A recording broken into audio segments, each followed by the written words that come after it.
The Music City Miracles find themselves on top of the power rankings for a second week in a row. The Rum Runners are still undefeated.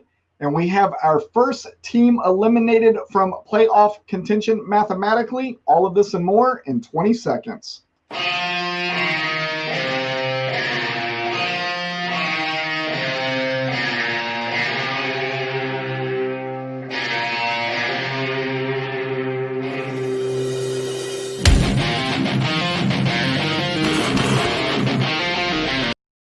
Hey, fellow fanatics, welcome to the Fanatically Real broadcast, sponsored by Football, Darts, and Fantasy Sports Alliance. First, we'd like to thank our broadcast sponsor, Football Darts. Football Darts is a game that combines the skill of traditional darts with the strategies of American football. This innovative dart game is played on a uniquely designed multiple target dartboard. Unlike traditional British darts, American football darts is a game that combines both the skill of darts and the strategies of football. It can be played in sports bars, at tailgate events, as league tournaments, or as a leisure activity in the comfort of your home. If you would like to check out their officially licensed collegiate dartboards, go to footballdarts.com. And if you're not already doing it, make sure you are listening or watching FSA's flagship podcast that is now also a broadcast. They are the Empty Wagon Fantasy Football Podcast. Listen or watch Brad, Josh, and Eric talk football, fantasy football information, and news. The guys talk rankings and projections and do it with a whole lot of comedy. If you listened or watched them last week, you heard the guys put on two shows since our last broadcast, which was Week 7's preview and Week 7's recap. Make sure you go over and give them a watch or a listen.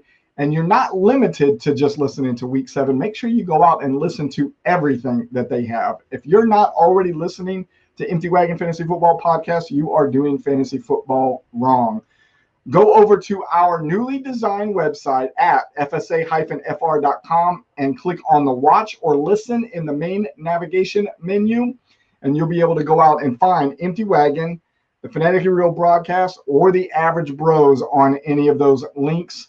And for the Empty Wagon guys, go out and follow them on all of their social media. They can be found at Empty Wagon FF, and they will be back on Facebook and YouTube this weekend at 12:01 a.m. Saturday morning with their Week 8 preview. For those of you that are out there watching us on YouTube right now, we are holding steady at 109 subscribers. Reach out to friends, family, and coworkers and have them come over and subscribe to us, please, and thank you. Holy crap. Where are you at, Kevin? There you are. How are you, brother? There I am. I am doing How well. was Average Bros last night? It was good. We got in a lot of actual back and forth debate as far as trade talks, outlook on the league and a couple of different teams, especially as things start to heat up as the season moves forward. As I know that some people have already pointed out with your jersey combo there, a lot of high stakes games this week. The Patriots and Bills being one of them. Hopefully things turn around for my sake, but all around well. Well, probably not the outfit that everybody was thinking, but Maria did come out earlier today and said that on this show and on the Empty Wagon show later on this week that we should dress up with our Halloween costumes on. And this is my Halloween costume. This is Thursday Night Football right here, which we'll get into a little bit later on. I will say I don't believe that the primetime games this week are anything thrilling. This probably being the best one on Thursday night. And I'm wearing the combo, not really decided yet who I'm picking for my Thursday night game. Probably going to pivot off of whoever you take for your Thursday night game because I'm just not real convinced of who's going to take this one or not. And Eric from Empty Wagon says, sorry about the language at the beginning of the show. I didn't know we were live. No, man, you was completely fine. As soon as I heard you say it, I laughed because I could feel your pain, especially this week. It was a rough week in fantasy. How'd you do in fantasy across all your leagues this week? I believe I only won 2 out of my 5, which was in big part on both sides of that equation to Tyler Lockett. I had a 50-point lead on the dot heading into Sunday night's game. and Lockett wiped it out by himself.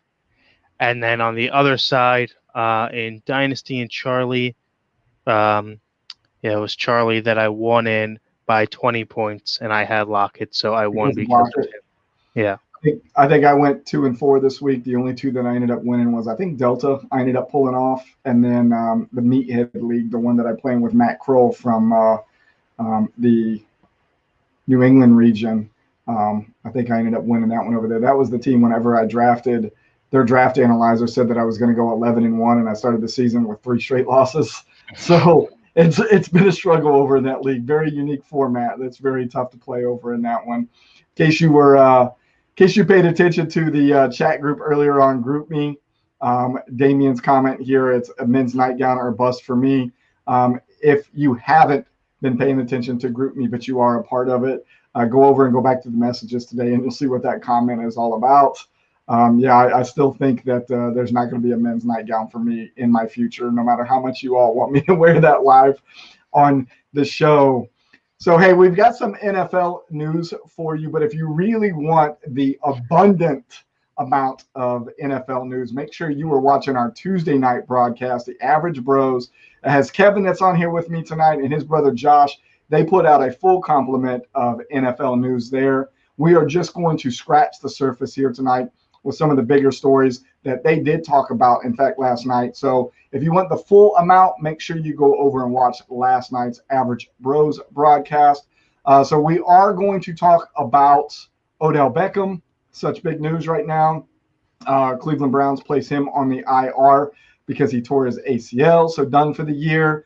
What do you think that does to the Browns, and who do you think is the next player up in this case? So I think that the next guy up is obviously Landry. He has shown that he can be a number one when he wants to be. I believe just because of the talent of Odell this season, he's fell into more of a number 2 role. I have heard rumors that they're panicking a bit because of the position that they're in within their division and having a true shot to contest it if the Steelers falter at all. I don't think they'll necessarily make a move before the trade deadline, but a little bit to watch there as Odell is out for the year. So I think it's just more on Landry, getting him involved, getting their tight ends involved, which you don't see much of out of them anymore. So I think it's just using the pieces they got. They've had another wide receiver stepping up a little bit lately. Who was it? What's the last name of that guy? Josh had mentioned him yesterday. I wasn't sure of his name either. It's Higgins, right? But it's not T. Higgins. No, it's not T. Higgins. Yeah, I think there is another Higgins out there. I know Damien will correct us here in just a few, and let us know who the other wide receiver is that's out there that could be the stand up or the fill in if we move Landry over into Odell's type role, or this guy sliding right into Odell's role. He said, no, it's the rookie. I wish I knew what his name was. Somebody could go out there and find it for us. Yeah. We don't have a stat guy on with us because your guys' stat guy is on right now. Is it? Eric says it is. He says it is T. Higgins. Okay, I thought T. Higgins was playing for Cincinnati for a reason. Yeah. That's what I was thinking. That's why I didn't think it was T. Higgins. Thank you, Eric, for coming through for us on that. Damien says that it's Rashard Higgins. There it is. That's what it is. Damien is correct. Yeah, and there is a T. Higgins. He's over in Cincinnati, right?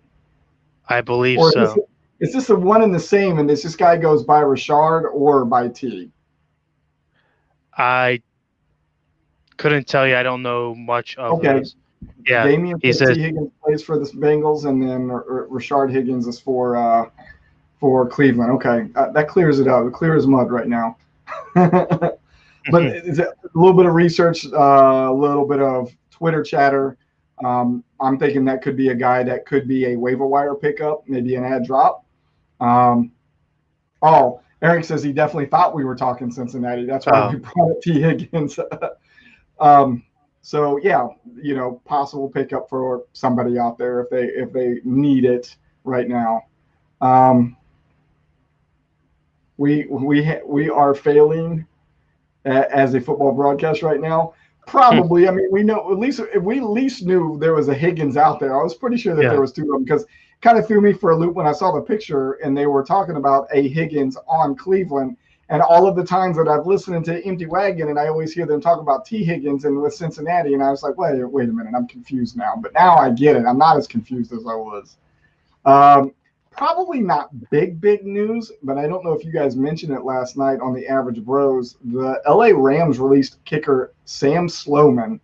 Not a huge deal. However, it did affect me in two of my leagues, actually. It affected me in the same Meathead League that I won this week, and it affected me in the QB54 Arm and Leg League as well. So I don't know how many other people out there have Sam Sloman, but just so you know, the Rams have released that kicker. And then I know you all did mention this one last night, but big enough news to mention here again. Baltimore Ravens signed former Pro Bowl wide receiver Des Bryant, who's been out of the league since 2018. They signed him to the practice squad. Saw a couple of shots of him on the field today with some of the wide receivers out there. So we'll see what the future holds for the old man over there in Baltimore. Now, what do you think about that? I think it's going to be I think it's a win-win regardless. I think it's a smart move as far as Baltimore's concerned, a extremely smart football move. And the reason why I say that is twofold. Either A, he gets back to his former self and shows in a couple weeks' time that they can make a playoff push with him, especially being, like we said, in a tougher division. Steelers still being 6-0. The Baker Browns not Mayfield playing too bad. Yeah, Baker Mayfield's starting to come on, and I believe Joe Burrow has 5 games over 300 yards passing already. So he's showing that he can control a team. So you either A, get a decent weapon once he shows that he can play, or B, you never bring him up and he gets signed off your practice squad and you get a comp pick if he plays onto his new team. So regardless, it works out well for them. Yeah, I agree with that. It's, from a business standpoint, maybe even a little bit from a competition standpoint, it made a lot of sense for them to have him out there. So I like this comment by Damien. It says Donovan Peoples-Jones is the Browns rookie who did catch a touchdown on Sunday after Odell Beckham Jr. went down. Watch out for him going forward, and I do like that name a whole lot, that guy coming out of Michigan. Yeah. So I am a fan for sure. That was the receiver that Josh had mentioned yesterday. Okay. I was blanking on the name. He had said as well that it will probably be Jones that steps up, being that Higgins wasn't in there much, and Landry has always needed somebody to kind of lean with. So being that Peoples-Jones did score, it could be him out the gate if there's already connection. He was great in Michigan, one of the bright spots on that team over the last couple of years. So happy to see him going something semi-local, as it's compared to Michigan to Cleveland. So Ross Norris, the co-creator of the QB54 Arm and Leg League, on with us. And Ross, if you stick around, we're going to have a little bit of discussion about the other league that we've been talking about this week and see how that goes. Would love to have some live input from you and anybody else that's still sitting out there as well. All right, so let's get into these games of the week. So this week I do not have an overall game of the week because there wasn't one that really just stood out to me. So we're just going to go straight into the regional games of the week. So right out the gate, we've got New England. Last week we previewed the game of the week for the New England Phoenix region would be between the Maniacs and Chef Boyardee Louis. And although that was a good game, it is not the region's game of the week. The game of the week belonged to Groot and Beantown Brawlers. This game featured our margin of victory game for all of the alliance. Groot was able to get the win by 1.48 points. Final score there was 161.76 to 160.28. In the Appalachian region, the Nihilist was one of 3 teams to top the 200-point mark this week. They earned 202 points with their win over the Mad Scientist. Final score there was 202 to 131. Wondering how Damian feels about that with him being live with us right now. Over in the Great Lakes region, our number one team in the power rankings for the second week in a row remains at the top of the Great Lakes region as well. They defeated the Ohio River Monsters with a final score of 175 to 100. In the South Atlantic region, the Land Sharks was one of the other teams that passed the 2-century mark this week. They did it as the top scoring team in all of the alliance. They earned their win over Beast Mode with a final score of 208 to 175. In the Gulf Coast region, the Hurricanes Football Club got their first win of the season. They defeated the Vols with a final score of 122 to 111. And our third 200-point game came in the Western region as the White Ponies beat the Lunatics 201 to 168. Kevin, any real big surprises there for you this week? I would say the gap in Damian's game. I know that he's been frantically making moves and changes, and everyone just coming up subpar there. A little bit surprising because I am a big fan of his team, regardless of what I think of their GM. The players he puts out there is pretty well off, and then I believe that 200 points was put up without having some of your higher scoring players, because Damian has Kyler Murray in that region. I have Tom Brady in that region, and then Sin City has Tyler Lockett. So it was not the case of one player really going off to carry a team, just a solid performance. So definitely somebody that I don't look forward to playing here in a few weeks. MJ, how are you? Good to see you. Jenna on with us. Jenna says she's loving her jersey. I'm glad that you are. It was very, very nice to meet you as well. All right, let's get into these dynasty leagues. And crazy enough, we actually have 2 games of the week in the Alpha Dynasty League. First time that we've done this. The first is the high-scoring affair between the Memphis Maniacs and the Dayton Triangles. Had the Triangles played any other team this week, they would have got their win. Unfortunately, they lose to the Maniacs. Final score there was 201 to 190. And then in our second game of the week, oh, you know what? That did not come up the way it was supposed to. I never did check on the automation on that. So here's what we're going to do. We're just going to ad lib. Our second game of the week was our margin of victory game, which happened between the Salt Lake Stallions and the Atlanta Havoc. Stallions earned the 1.2 margin of victory win with a final score of 99.64 to 98.44. And hopefully that will come up here at the bottom part of this whenever we get done with it all. In the Bravo, the Erie Explosion, which is also Damian, I feel like we're picking on him tonight, are still looking for their first win in Bravo. And until I did some digging tonight, I had no idea that he did not have a win. They add another L to their record after losing to the – oh, there we go. Look at that. The scores came in on there, but no graphics on there. I have no idea what's going on with this thing right now. Steamrollers in the Explosion. Final score there, 219 to 121. In the Charlie region, the Scottish Claymores are still on top of the Eastern Division of the Charlie Dynasty League. This week they defeated the San Antonio. I have no idea what's going on. San Antonio Gunslingers by a lopsided 183 to 44. And what's crazy about that is the Gunslingers only had one player on bye in their lineup. All the rest of the 10-player roster, or 9 players that were left over, were active and played and still only scored 44 points. And in the Delta League, the Miami Seahawks were the only team in Delta to score above 200. They did so on their way to defeating the St. Louis Stallions. Final score there was 204 to 110. I have no idea what this thing is doing. Hey, look, we finally got the other part of Alpha to come up there as well. Daggone technology, but they're all there. Everything. Sean Purcell made it on with us tonight. Sean, how are you? Damien says it's by design. Yeah, so I'm pretty sure Damien's tanking right now. He has all of those daggone draft picks next year.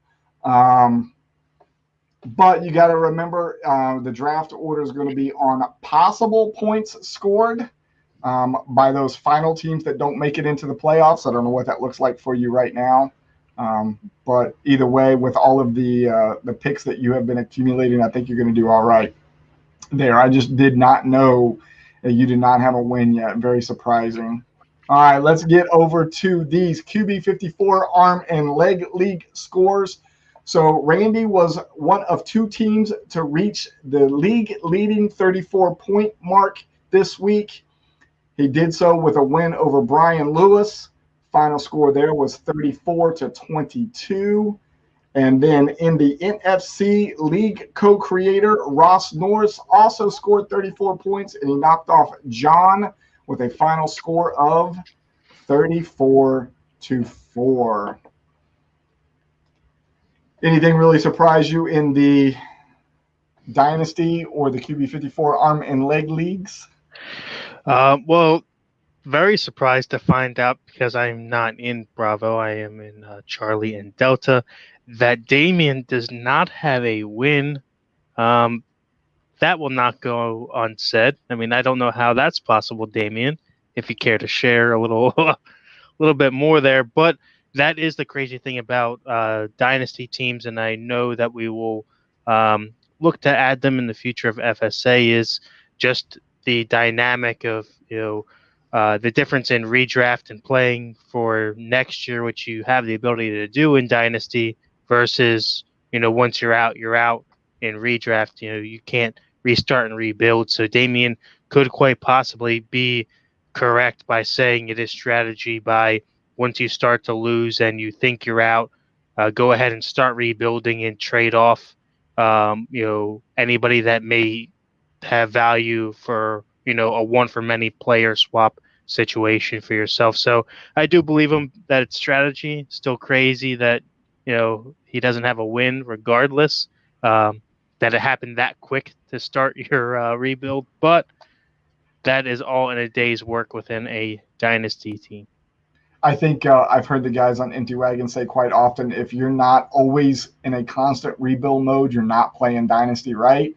But this being the first year for all of these, it is interesting. And like I said, very surprising whenever I looked across the landscape this week to find out that he did not have a win yet. I know one of the things everybody's wanting to get into right now is the power rankings. We're going to do them a little bit different this week than what we normally do. Instead of keeping that same normal screen that we have up there, we're actually going to show you the power rankings right here. Hopefully you all will be able to see that. Music City Miracles, again, #1 for the second week in a row. Maniacs, who was our general manager of the year last year, is sitting in second. Our only undefeated team left is in third. His wife is right behind him in fourth. The Koalas, our first and only team right now from Australia, is sitting in fifth. Land Sharks and Ted Howard, got to give out some prayers to Ted Howard and hope for better health here very soon, sitting in sixth. Sean Purcell might still be out there with us right now, sitting in seven. Gadget Guys, Eric O'Neill from Empty Wagon, was sitting up in the #1 spot for quite a few weeks, has fallen to #8. Kevin just got done mentioning the Sin City Kitties a little bit ago. She is sitting 9th. And Chef Boar R. Louie is sitting 10th. That rounds out your top 10. You can see quite a few reds down there at the bottom as people are starting to slide in those bottom positions. Anything surprise you here? Being that, the way that we're doing the rankings this year, not as what people would expect with having an undefeated team not be the #1 team, based on the region that they're coming out of, who they've played, and basically strength of schedule. Having fared off better for beating better teams. Definitely surprising still seeing them continue to go undefeated and not, I think this is the highest they've been, being in third, but still not taking that top spot. So definitely somebody I'm going to be watching out and rooting for, as he's not in my region right now. So uh, I want to see him go as unbeaten as possible. The only other surprise for me is that although in another consecutive loss week for myself and Damien, he still sits above me, I believe. So that is painful. I see Jenna's You're gonna have heading to out keep for the night. scrolling to Jenna, see have a us. good night. We will keep it sporty just for you. Yeah, so Bill asked for me to zoom in a little bit. You're asking a lot from me. I had to really dig to figure out how to zoom in. So Mad Scientist rounding out that top 25 right now. Evil Empire sitting at 27. You guys have been close all year. It's fun to see this little battle that you two have going on with each other. All right, so hey, one thing I wanted to point out, Kevin and I were talking just before the show started. We were talking about playoffs. We did say that we had one team that was mathematically eliminated from the playoffs already. That's the Dayton Cavalry out of the Great Lakes region. And when I say mathematically, there is probably another team or two that possibly could already be eliminated if we wanted to go ahead and take the time and look at adding the number of wins they could possibly get for the end of the year and tying that with a fourth place team. Because remember, there will be 4 teams that will go from each one of the regions to the regional playoffs. If they tie in record last place and fourth place, then we have to see what that head-to-head looks like. We're not digging that deep yet. We are just looking mathematically, and the Dayton Cavalry have been eliminated. But something we wanted to bring a point to. So Rocky called me earlier tonight and had asked what happens when we have 2 teams that are tied in record. And Rocky was under the assumption that we were still only taking 2 teams from each one of the regions to the regional championship like we did last year. But because of the change in the schedule this year, not taking 8 teams to the world championship and only taking 6, that gave us 1 week back for the regional playoffs. So we are going to take 4 teams to the regional championship. What does it look like when you tie? Tie will be broken by head-to-head record. And since you only play everybody once this year inside your region, that head-to-head record should satisfy that. If it does not, then it'll go to total points after that, because common games in between everybody will be the same because everybody plays everybody once. And if you ever want to know how we do the tiebreakers here, just go out to the NFL's tiebreaker rules. All of the ones that apply to us from top to bottom are the ones that we use. If it doesn't apply to us, then you just scratch that off, and that's how you can always look. But the very first thing will always be head-to-head record. So should be easy to Lauren put on there for me, Control++ to Zoom. Thank you very much. Shortcuts, appreciate you. So it will always be, that will be the tiebreaker this year. So something else you might not be aware of, and I know we've mentioned it a week or so ago, after we get our regional champions, and we're taking those 6 teams to put onto the world championship ladder, the 2 teams that get the bye are going to be the 2 teams that are left of those 6 that have the highest power ranking at that time. Might not necessarily mean the best record at that time. It is going to be the best power ranking at that time. So power ranking is going to continue to go through the regional championships, and then the number 1 and number 2 seed will be the top 2 teams by power ranking. So we are going to legitimately use them for something this year. So that's why it's so important to pay attention to them. So you might at that point, let's say we have 11 teams. Or 11 weeks, and let's say we have one team that is 8-3, another one is 7-4. Both of them win, so now one team is still 1 game above. However, they're not as high in the power rankings. The team that was 7-4, now 9-4, is going to get that bye week over the team that was 10-3 at this point. Damien says, me and Kevin need to have a rivalry bowl game at the end of this season. Well, I'm glad you brought that up as well. So we'll talk about the bowl games a little bit here for just a second before we get into the week 8 previews for the Alliance. So the bowl games will look like this. For those that are runners up in their regional championship, they will play in a rivalry bowl game, and that will be sponsored by one of our great sponsors that we have this year. But don't fret if you don't make a rivalry bowl game. As long as you finish above 500 this year, you are going to play in a bowl game. Not all of those invitational bowl games are going to come with a prize. Not this year. We're still working to build that side of the house, but it will be called invitational bowl games. And all you have to do is finish 6-5 or better, and then you will get put into a bowl game. Last year, the way I broke it down was you don't play anybody that's inside your region, and you don't play anybody that's in the opposite region of you that plays in the rivalry bowl game. In this case, since we've set up the Great Lakes region to play against the Pac South every year, that's how it's supposed to be built. A Great Lakes and a Pac South team will not play against each other, nor will a Great Lakes and a Great Lakes or a Pac South and a Pac South. So that will kind of limit the region that you'll play against this year. But it will be very close to somebody to you in the power rankings and overall record that you will play against and make it really, really competitive. So that will happen.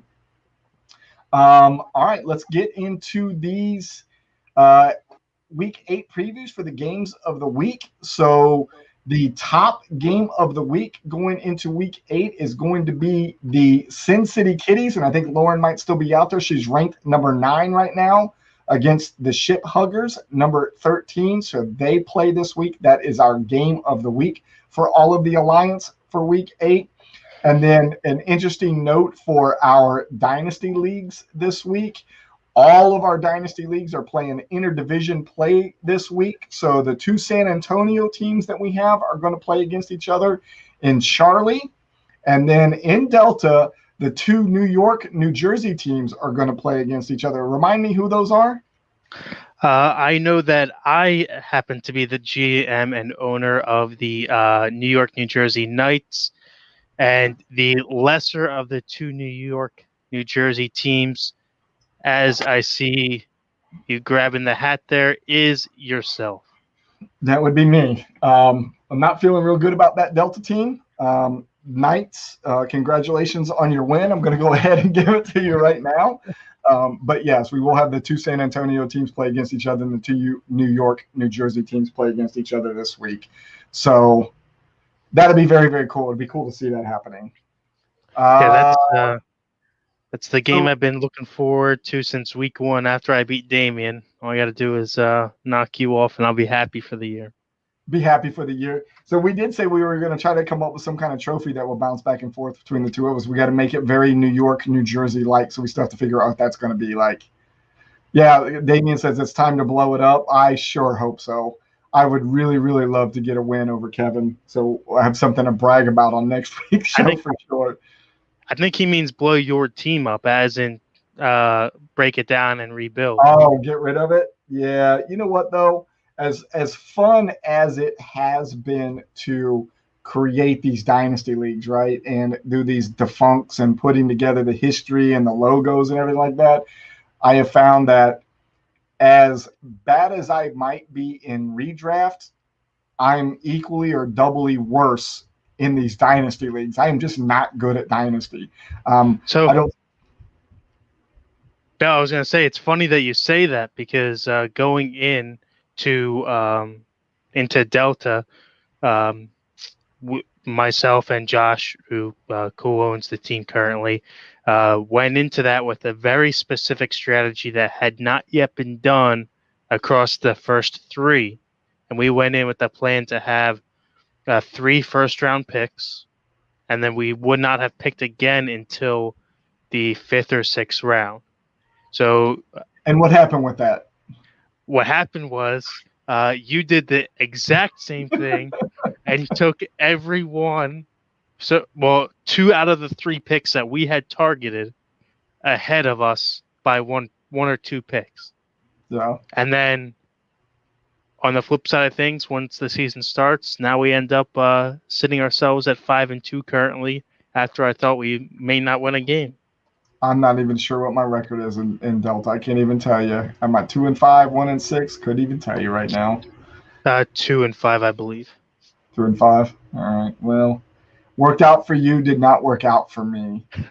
Hey, so let me put my Halloween hat back on here, and let's talk about these primetime games this week. We've already kind of said that it's not a banger of a week at all in primetime games, but do you have our record so far for the year? How did we do last week? Yes. So last week, we both did not fare well. I will mention that if you're going off the games that we had picked, the Sunday night game will not match as the Raider Tampa Bay game was flexed out. So we did get a better Sunday night game. Unfortunately, we just not did not pick on it. So we had the both, I should say, all of us, including Coach Bill, who was on with us last week, all took the Giants. We all lost that game by a point. Then you took the Raiders. I took Tampa Bay and Tampa Tom. In that game, Coach Bill took the Raiders.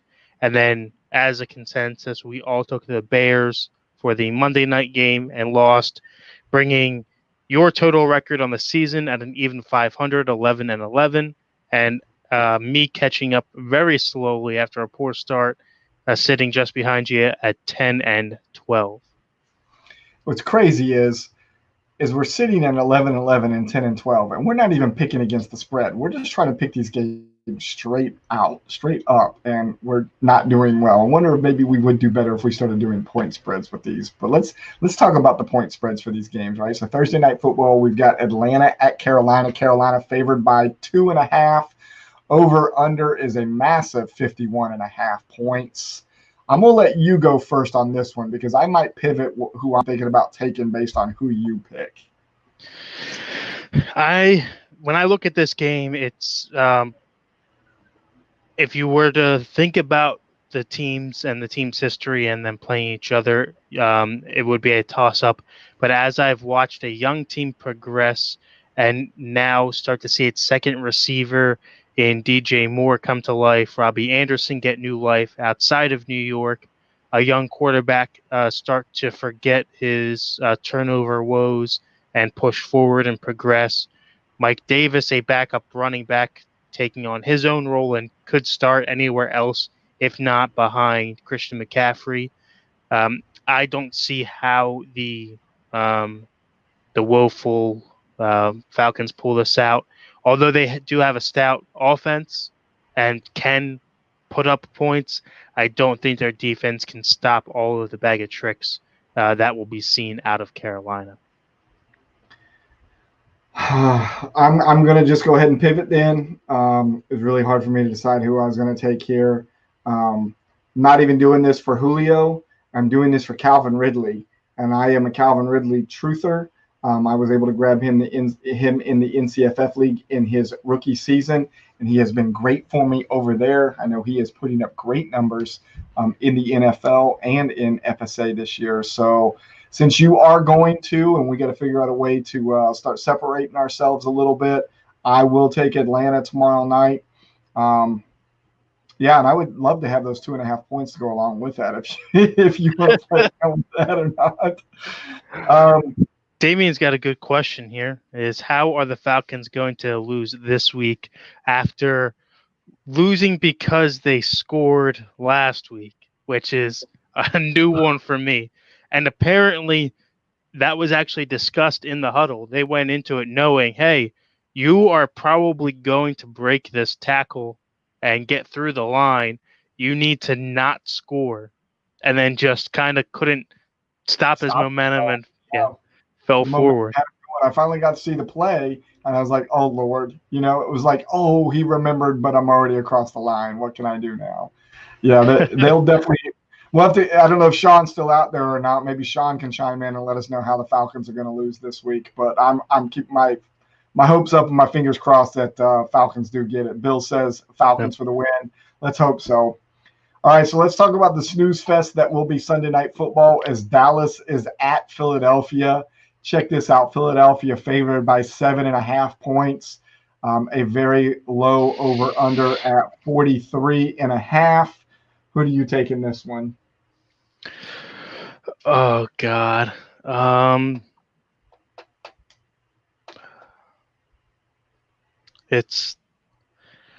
going to have to go with the Eagles. I think, although only beating the Giants by a point, I think it's going to put a little wind under their sails.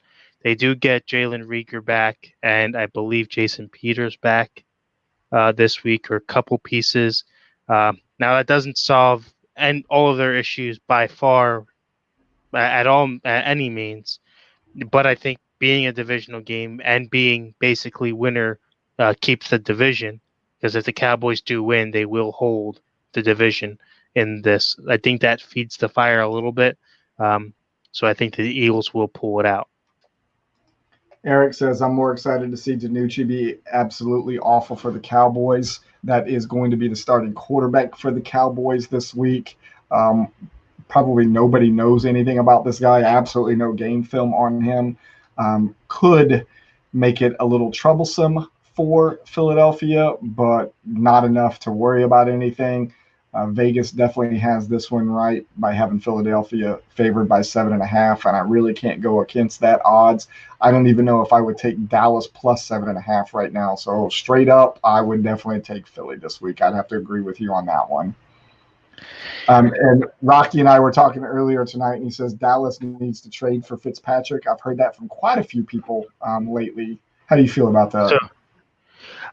So I think that is a spot for him. But the more likely move, which I have heard, unfortunately, is Fitzpatrick being traded up to New England and Cam going down to Dallas in a 3-team trade. Wow. That would be really interesting. Cam fits Dallas's play style and more than Fitzpatrick does. And Fitzpatrick is more of a Belichick quarterback, being having a stronger arm and more pocket centric. So that would hurt me a lot. I would rather than just ride Stidham if that's going to be the case. I've also been on record too many times calling him Fitzpatrick to have him on my team. So it will definitely be interesting to see if and when they do make a move, if need be. That is interesting. I had not heard that. Where did you hear that from? That was through Bleacher Report. Oh, wow. Okay, so pretty reliable. Yeah. I would say Bleacher Report's pretty reliable. So that's pretty good information. Hey, so we got one more primetime game. We got Monday Night Football, also another snoozer. It's going to be Tampa Bay at New York Giants. Tampa Bay favored by 10.5. Over under for this one is 46. Dare I even ask who you would pick in this game? I think it's pretty no-brainer. So I'll go one step more. I would take the over because Tampa will score that 46 themselves. I don't think that this is a question. Although I believe it's Godwin that's now out and hurt. Yes. For Tampa, so they are down another receiver for the time being. As far as fantasy perspective goes, with Godwin being out, that does not mean that AB can come in and play yet. He is out till next week. So next week that will be a factor. He has to finish out his 8-game suspension first. But I think that the Giants barely held off the Eagles, which are decimated way more than what Tampa Bay has been, and Tampa has been scoring, and putting up points with their issues, but on both sides of the ball, offensively and defensively. So I think that this is not a question. So Eric Figueroa says we're underestimating the Giants' defense greatly, and Damian says this is a trap game for Tampa Bay. Watch out.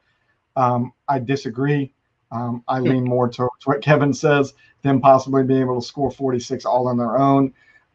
Godwin is out, but what about Scott Miller stepping in and being able to take over that role for a little bit?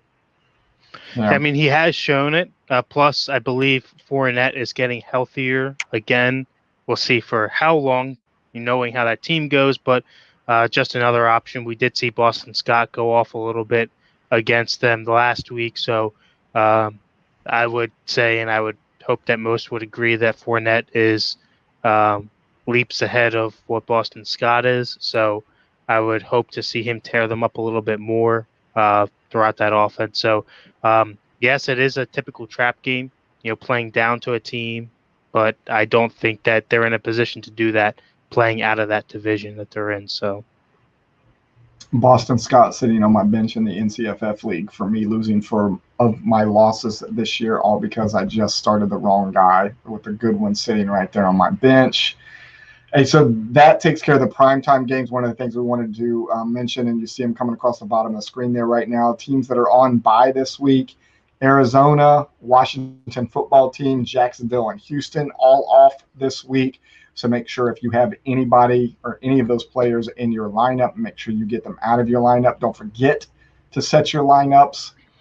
All right, so before we start wrapping this up, let's get into the discussion. And I'm going to go to this screen right here because we just don't use this screen enough, right?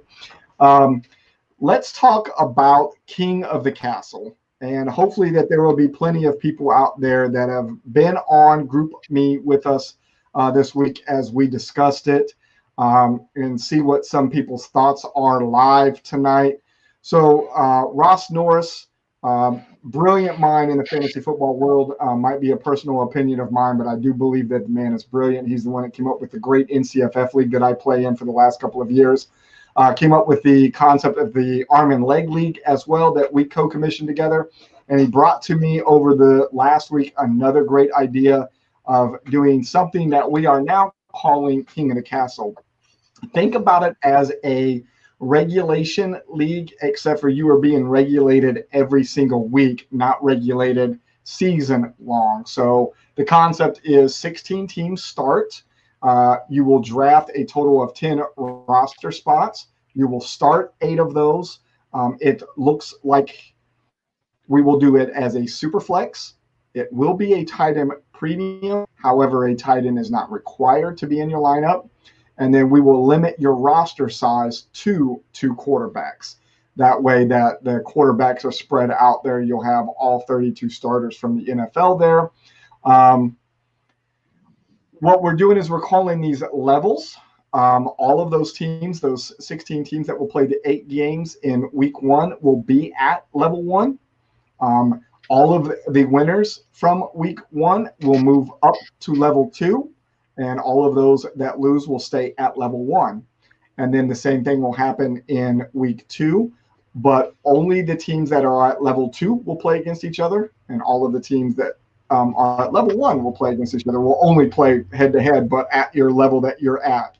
And we'll continue moving up until after week 4, when we have the 2 top teams play against each other, and then that winner of that level 4 game will be, for the moment, the King of the Castle or Queen of the Castle. And then as you lose at any of your levels, you go back to level 1. The payout for this would be once you reach the King of the Castle, you will get your first payout. And for every week you stay the King of the Queen of the Castle, you will get paid out. The couple of sticking points that we have right now, which we have been discussing, is that when you win your game and you get ready to move up to the next level, you're going to get to pillage players or the entire roster to your will or liking of the team that you just beat. So there's been discussion of pillaging 1 player, 2 players, 4 players, or the possible entire roster. And then the second question to that would be, or the second part to that is we thought about, for the teams that do get pillaged, for all of their players then to be removed from their lineup, and then there to be a weekly draft for the teams that are at level 1. A second thought process is, after the team gets pillaged, whether that is 1, 2, 4, or the whole team, that whatever's left over based on those scenarios, that the losing team still gets to keep the rest of their players, and then their rosters will be built back up either by draft or by waiver wires or traditional ad drops. So putting it out there so everybody knows what we're working on. The MFL, the website that we run all of our FSA on right now, is offering free leagues for the rest of the season. We are going to put this together probably this weekend, and then we are going to finish up polishing up those fine little details about what is it going to look like for pillaging and what is it going to look like for drafting after the teams are pillaged. Those are probably the two biggest sticking points that are still left out there. We will build the league page this weekend while working on those finer details. And I think we're going to start this in week 10, and then we will run it 10 through 17 for testing purposes. It will cost nothing this year. You will win nothing this year, but we do need 16 dedicated teams that will be a part of this. I know the group that we created on GroupMe for this is about 20 strong right now. So I think we have our 16. We just got to figure out who wants to raise their hand first to be a part of this for the testing of it. And then Ross and I are already collabing something on Google Docs to make sure that we've got our timelines put together and what this is going to look like. And my mouth is getting dry, so I'm going to take a drink. Kevin, put your pieces in on King of the Castle for me. I think it's a great concept of a league, something that I had not heard of yet until you had brought it up to me. And obviously, being the evil empire, we will definitely want to be taking that throne. So I know that I will personally be in. I do love the idea of small benches. We already have the opposite within a dynasty league and having, more than double your starting roster on a bench. So I do like this strategy of hey, you have to now, there's a much higher emphasis on your draft evaluation of players to pick a team. There's also more emphasis on buys because you got to remember you can't swap out. And then, moving forward as you build your team and move up the ranks, you're taking everything into consideration, your buys, your injuries, your slumps, and what have you moving forward. So there's a very it's as close to a daily fantasy league as you can get in a season-long setting. So, from week to week, you could be really good or really bad and move up. And as long as you can put a string together, within 4 weeks, you can you start to see money or even your money back, depending on how we do finally put it to paper for next season. But it is not whereas you would have to wait and hope just for, a full season to not have a great team. You could potentially have a new team every single week to move up the ladder with. So I'm very much looking forward to it. Yeah, I like your idea of saying it's almost like daily, but over a season-long standing. And the concept of the point of it would be to put the streak together. What you really need to do is be able to put those 4 games together for you to be able to get up at the top and then beat the king or the queen. So from a paying standpoint, since we're on that, we've kind of got that part figured out already. It would essentially cost each player $45 to get in. And then the payout, once you reach the king or the queen, would be a $50 payout each week. Now, how does that math work out? Well, there's no payouts for the first 3 weeks. For the first 4 weeks, we don't start paying until, or in that 4th week, whenever you become king or queen of the castle, is your first payout $50, right? And then it'll pay out for the rest of the year. What that $45 will cover will be cover your $41 to basically get in for the payouts of the $50. And then when you stretch the $3, almost $4 across the 16 teams, that will basically pay for the cost of the league for next year as well. So if we get in on the early bird special that MFL has, that's what it'll look like. I'll recrunch those numbers to make sure it is what it is.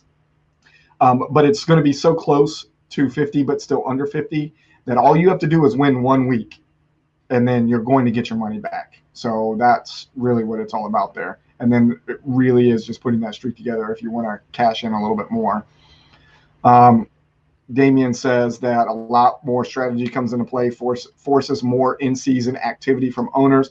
Yeah, we're definitely going to have to make sure that the group that gets in there are super, super active and on top of it.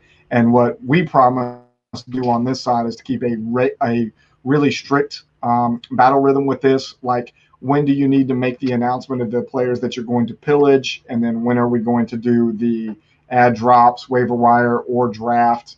So that is, like clockwork. So everybody knows every single week what to do.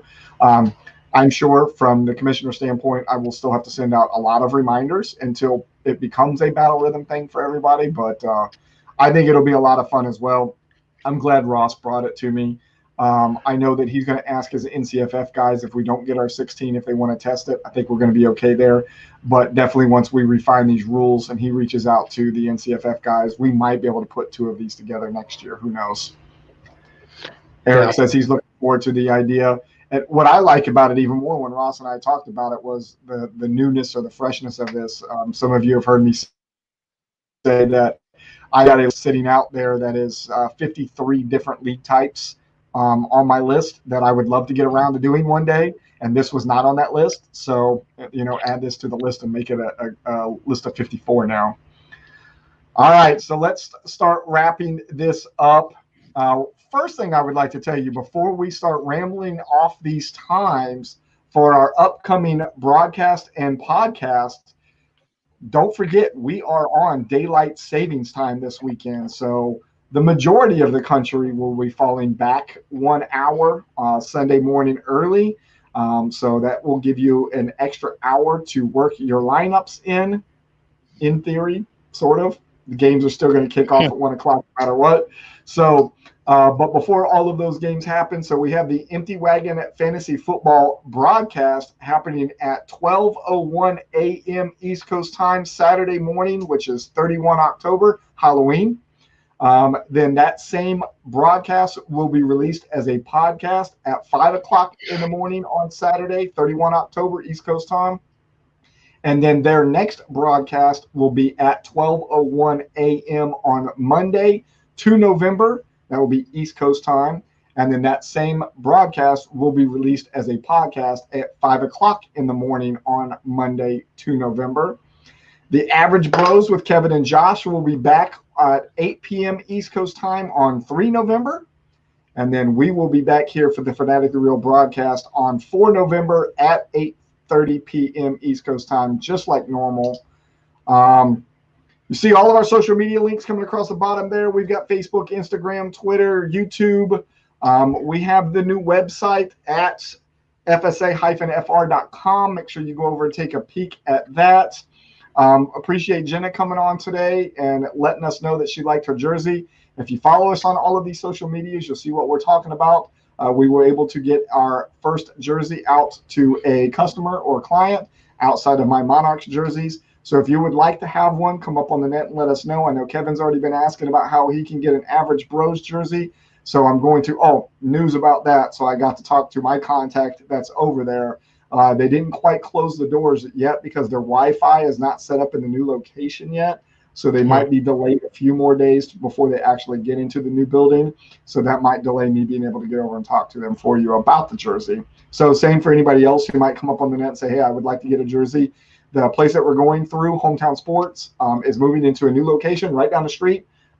Great big location, twice the showroom floor size that they got right now, twice the amount of space to work on all these things in the back. So there might be a little bit of delay if you're looking to get one right away. But let us know, and we'll start working the graphic end of it for you anyways.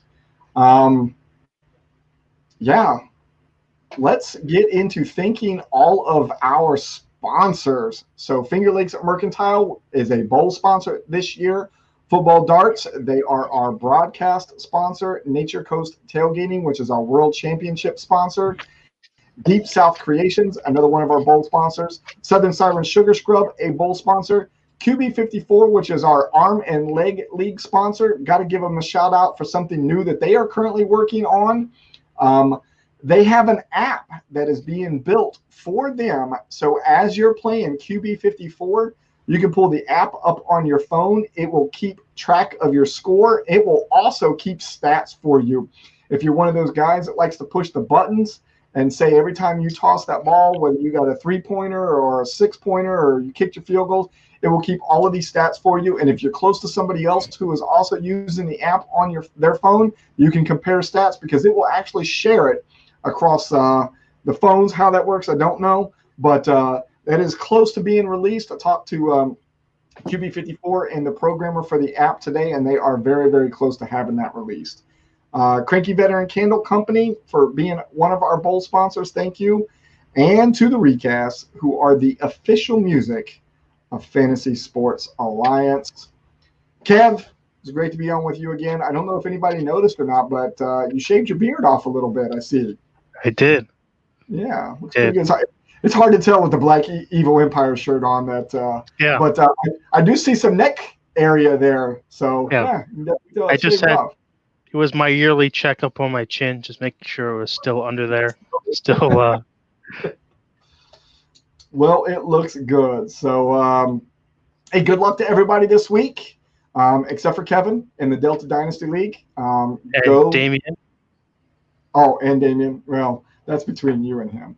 But good luck to the Hitmen. I hope they take out the Knights this week. And then we will see you all back here next week. Don't forget about Empty Wagon on Saturday and Monday. And don't forget about Average Bros on Tuesday. We'll see you all next week.